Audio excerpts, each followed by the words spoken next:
Hola amigos, ¿qué tal? ¿Qué te cuentas? Bienvenidos a mi canal. El video de hoy va a ser muy interesante. Vamos a aprender español con un cuento para niños. Voy a contarte la historia de los tres cerditos. Es una historia que ya conoces en francés, pero ya la has oído en español. En primer lugar, solo quiero que escuches la historia sin escribir nada. Solo presta atención a mi voz y en segundo lugar voy a leer más lento y analizar las palabras desconocidas del cuento. Si quieres tener la transcripción del cuento para poder trabajar en tu casa, tú la encontrarás en la descripción. En el corazón del bosque vivían tres cerditos hermanos. El lobo andaba siempre queriendo cazarlos. Para escapar del lobo, los cerditos decidieron hacerse una casa. El pequeño la hizo de paja para acabar antes y se fue a jugar. El mediano construyó una casita de madera. Al ver que su hermano había acabado, se dio prisa para irse a jugar con él. El mayor trabajaba en su casa de ladrillo. «Ya veréis lo que hace el lobo con vuestras casas», riñó a sus hermanos viéndoles divertirse. El lobo intentó atrapar al cerdito pequeño, que corrió hasta llegar a su casita de paja. Pero el lobo sopló y la casita de paja derribó. El lobo persiguió al cerdito, que fue a refugiarse en casa de su hermano mediano. Pero el lobo sopló y la casita de madera también derribó. Casi sin aliento, con el lobo pisándoles los talones, llegaron a la casa del hermano mayor. Los tres se metieron dentro y cerraron puertas y ventanas. El lobo intentó derribar la casa con sus soplidos, pero no hubo forma. Se puso a dar vueltas a la casa, buscando por dónde entrar. Con una larga escalera, trepó hasta el tejado para deslizarse por la chimenea. Pero el cerdito mayor puso al fuego una olla con agua. El lobo comilón cayó sobre el agua hirviendo y se escaldó el trasero. Escapó de allí dando terribles aullidos y dicen que nunca jamás quiso comer cerdito. Vous l'aurez compris, dans ce texte, il s'agit donc des trois petits cochons, donc c'est los tres cerditos.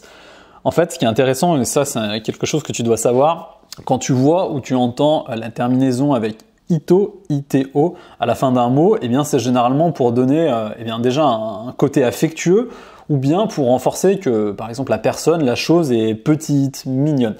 Par exemple, au lieu de le dire gato ou perro, donc c'est gato c'est un chat et perro c'est un chien, tu peux entendre gatito, perrito.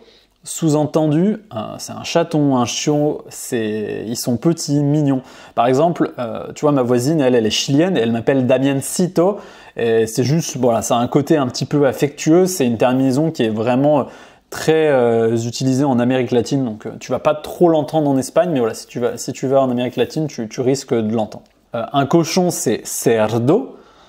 Et si tu veux dire un petit cochon, donc sous-entendu il est plus petit, mignon, tu vas rajouter ito, donc cerdito, soit los tres cerditos, les trois petits cochons. Dans le texte, tu as entendu également corazón, le cœur.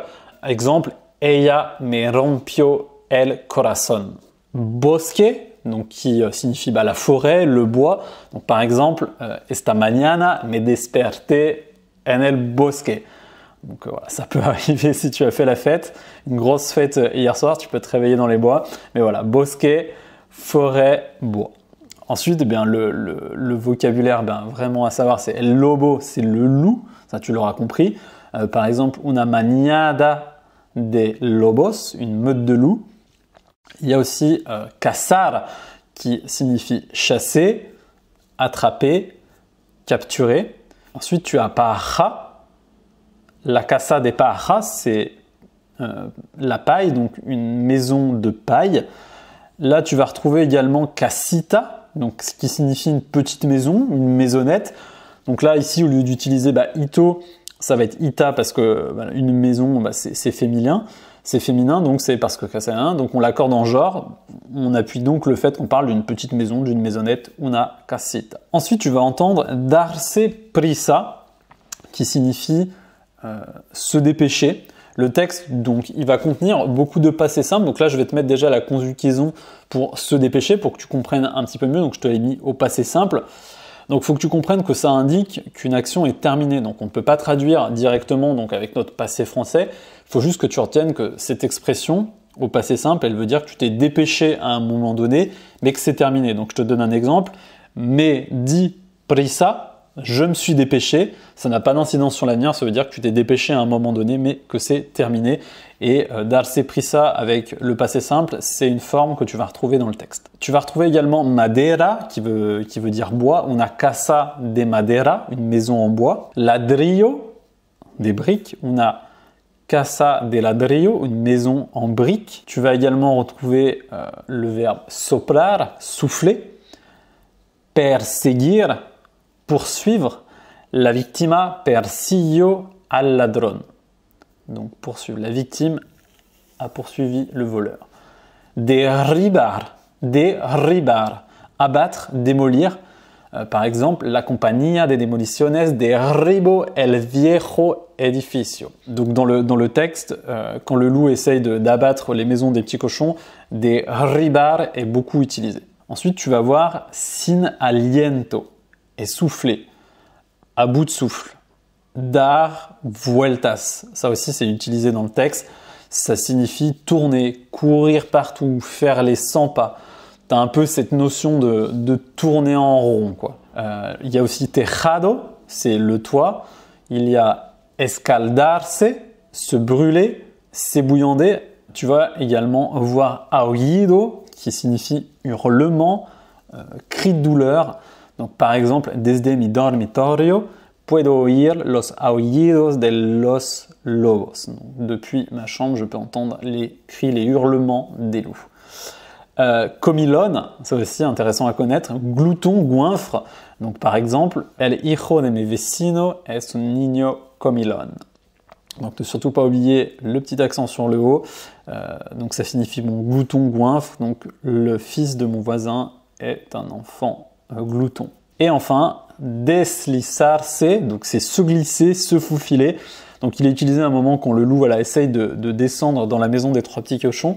El camarero deslizó el vaso de vino sobre la mesa. En el corazón del bosque vivían 3 cerditos hermanos. El lobo andaba siempre queriendo cazarlos. Para escapar del lobo, los cerditos decidieron hacerse una casa. El pequeño la hizo de paja para acabar antes y se fue a jugar. El mediano construyó una casita de madera. Al ver que su hermano había acabado, se dio prisa para irse a jugar con él. El mayor trabajaba en su casa de ladrillo.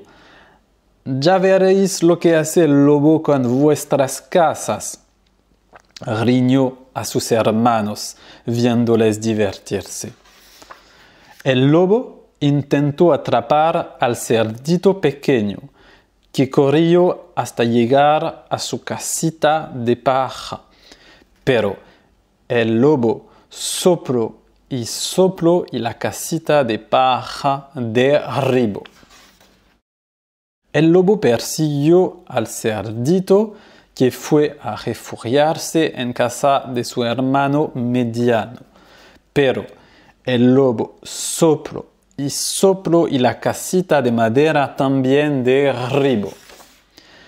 Casi sin aliento, con el lobo pisándoles los talones, llegaron a la casa del hermano mayor.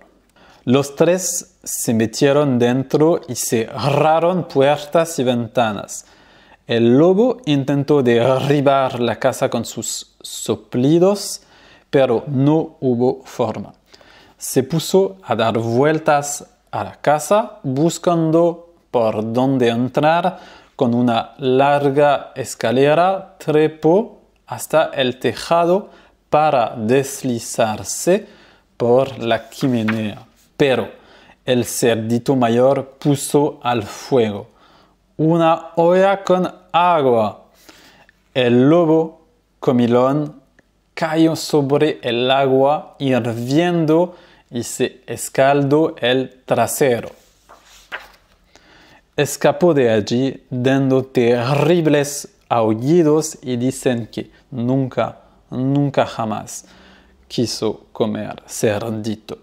Si la vidéo t'a plu, mets-moi un like, partage cette vidéo à un ami qui a besoin d'apprendre l'espagnol. Cuídate y nos vemos pronto.